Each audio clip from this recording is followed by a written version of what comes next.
Hello chess lovers, Surin here, and I would like to share with you one of the most beautiful games ever played, which is known as the Evergreen game. This game was played between German chess master Adolf Anderssen, who was undoubtedly one of the strongest players of his era, and Jean Dufresne, who was a German chess player and chess composer. This was a friendly game played in Berlin in 1852. Now let's see how the game went on.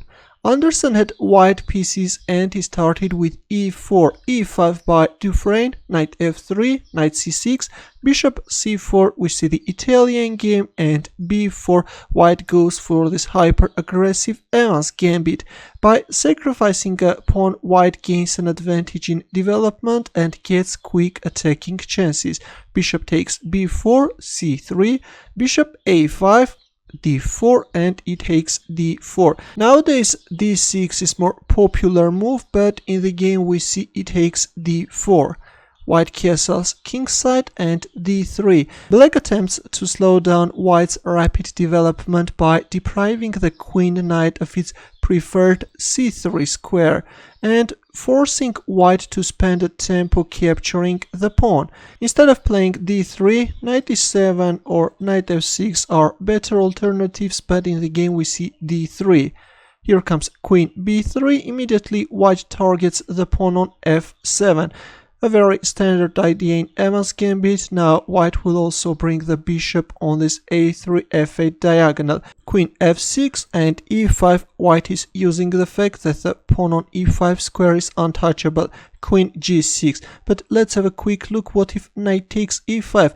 Then white can pin the knight. If d6, then bishop g5. If queen f5, then knight takes e5. If d takes e5, then queen b5 check, and this is just a total destruction. Let's go back. That's why after e5 we see queen g6. Here comes rook e1, knight e7, bishop a3 and b5. A dubious decision by Jean Dufresne. Rather than try to defend carefully and to return the pawn if necessary, black tries to generate play on the queen side. Instead of playing b5, it was better to castle king side. Instead, after bishop a3, we see b5. Queen takes b5, rook b8, queen a4. Already the knight on c6 is overloaded and black can't castle kingside because white can capture on e7 and then can win the bishop on a5. But in the game we can see that black was not even thinking about castling kingside. After queen a4 we see bishop b6, knight d2. Anderssen brings his last minor piece into play and will now aim his pieces at black's king. Bishop b7, knight e4 and queen f5. Instead of this queen f5 move, according to Emanuel Lasker, d2 was the strongest move, which is also Engine's first choice. If knight takes d2, then knight d8. Actually, black is managing to consolidate his position, but instead after knight d4 we see queen f5. Here comes bishop takes d3, and already white is threatening to give a check and win black queen. Queen h5 and knight f6 check. G takes f6 and e takes f6. White managed to open up the e file for the rook, and actually this is becoming very dangerous. Rook g8. Black is pinning the pawn on g2 square and is threatening to win the knight on f3 square. But Adolf Anderssen didn't even pay attention to that threat and played rook d1. He is allowing black to win the knight and is setting up a deep trap which black walks into. Queen takes f3. Well, instead of playing queen takes f3, the best move according to the engine is bishop d4, a fantastic move which many generations overlooked. The thing is that after c takes d4, the white pawn is blocking the d file and already black can capture on f3. The engine evaluates the position as equal, but actually I liked this bishop d4 move very much. A move which all those great players overlooked in their analysis. Let's go back, but after rook d1 in the game we see queen takes f3.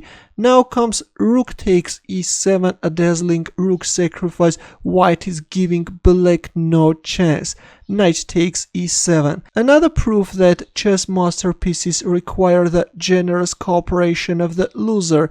This move allows white to mate in 4 moves, instead of capturing on e7, but let's have a look. What if, for example, king d8?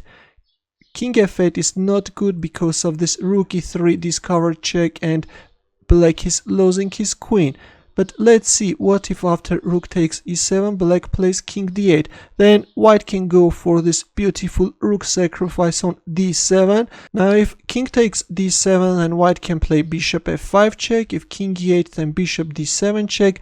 And soon black king is simply getting checkmated. Or after rook takes d7, if king c8, then rook d8 check. This rook is simply kamikaze. Now if king takes d8, then bishop e4 discovered check, black is losing his queen. Or after rook takes d8, if rook takes d8, then the pawn on g2 is no longer pinned and white can win black queen. Again, this is an easy win for white. Let's go back, but after rook takes e7, instead of prolonging his life and playing king d8, we see knight takes e7. And now you can pause the video and try to find Andersson's next moves. Ready? In this position, Adolf Andersson went for a fantastic queen sacrifice and captured on d7, thus forcing an extremely attractive checkmate. King takes d7 was played, bishop f5 double check, king e8, well if king c6 then simply bishop d7 checkmate. That's why we see king e8. Here comes bishop d7 check, king f8, and after bishop takes e7 we see this brutal checkmate on the board. A pawn together with 2 bishops are killing the enemy king. This is truly an evergreen game. Let's have a look at that final combination once again.